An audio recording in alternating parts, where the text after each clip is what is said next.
You ask Tiger to solve. This deals with linear equations with one unknown. The final result is I equals -1/3. Let's solve it step by step. Simplify the expression. Group like terms. Simplify the arithmetic. Group all constants on the right side of the equation. Add 3 to both sides. Simplify the arithmetic.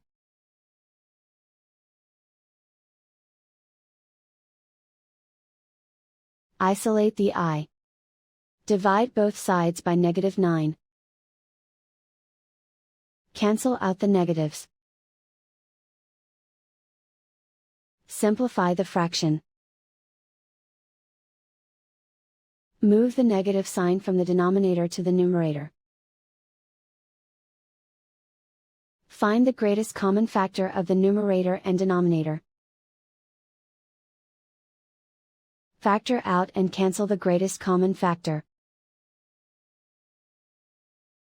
And so the final result is I equals -1/3.